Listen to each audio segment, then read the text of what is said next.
ఆదిలాబాద్ పట్టణంలోని 6వ వార్డులో బీజేపీ ప్రజాగోస బీజేపీ భరోసా కార్నర్ మీటింగ్ లో ముఖ్య అతిథిగా పాల్గొన్నారు బీజేపీ రాష్ట్ర నాయకులు కంది శ్రీనివాస్ రెడ్డి.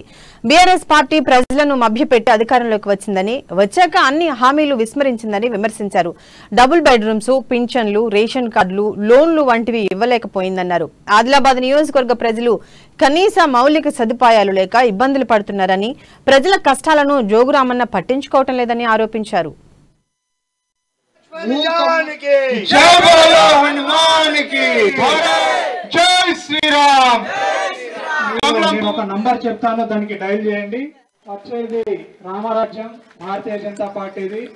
పక్కా ఇల్లు కంపల్సరీ నరేంద్ర మోడీ గారు మీరు చూసినట్టయితే రాష్ట్ర వ్యాప్తంగా ఉద్యోగాలు అన్నారు.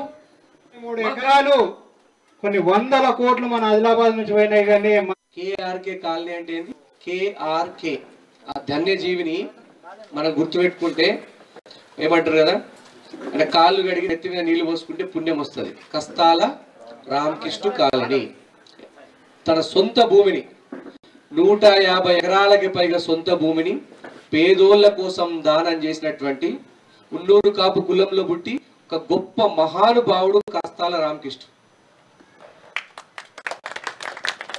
జోగురామన్న 14 ఏళ్ల నుంచి ఎమ్మెల్యేగా ఉన్నాడు. 4 సార్లు ఎమ్మెల్యే గెలిచిండు, ఒకసారి మంది చేసిండు. ఇచ్చిండు ఎప్పుడైనా జాగలు మీకు? ఒక్క మనిషికైనా జోగురామన్న ఇంటి స్థలం పంపిణీ, ఇంటి పట్టా పంపిణీ, ఒక్కొక్క ప్లాట్ ని జోగురామన్న మనుషులు 30 లక్షలకు ఒక ప్లాట్ ని వేలం వేసుకుంటున్నారు. రాజీవ్ స్వగృహ ప్లాట్లను రైతులకు ఏం హామీ ఇచ్చిండు? ₹1,00,000 రుణమాఫీ అని చెప్పాడు. చేసినట్టు మీ బంధువులు చుట్టాలు ఊర్లలో ఉంటారు కదా, ఇచ్చిండా? చేసిండా? 4 ఏళ్ల నుంచి 50 డోళ్లు రేషన్ కార్డుల కోసం తన్లాడుతున్నారు, చెప్పరాని పాటలు పడుతున్నారు. ఇచ్చిండా 4 ఏళ్లలో జోగురామన్న ఒక్క రేషన్ కార్డు అయినా? జోగురామన్న లెక్క ఏం తెలుసా? పింఛన్లు ఇచ్చే లెక్క.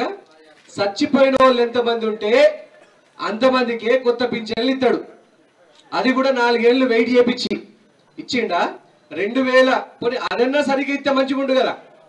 2018 తర్వాత నుంచి పింఛన్ల తాళం మూసేసిండు. ఇప్పటిదాకా కొత్త పింఛన్లు పేర్లు నమోదు చేసుకొని పోతున్నారు, వస్తున్నారు తప్ప పింఛన్ పడతలేదు కొత్త వాళ్ళకి. మాలో ఎవరికి టికెట్ వచ్చినా, సామాన్య కార్యకర్తకి టికెట్ వచ్చినా బరాబర్ గెలిపించుకుంటారు. అది బీజేపీ అంటే ఏ సామాన్య కార్యకర్తకి టికెట్ వచ్చినా, ఏ సామాన్య బిడ్డకి టికెట్ వచ్చినా, ఏ సామాన్య పిల్లడికి టికెట్ వచ్చినా కానీ బరాబర్ భారతీయ జనతా పార్టీ కార్యకర్తలను నిలబెట్టి గెలిపించుకుంటారని చెప్పాడు భారతీయ జనతా పార్టీకి.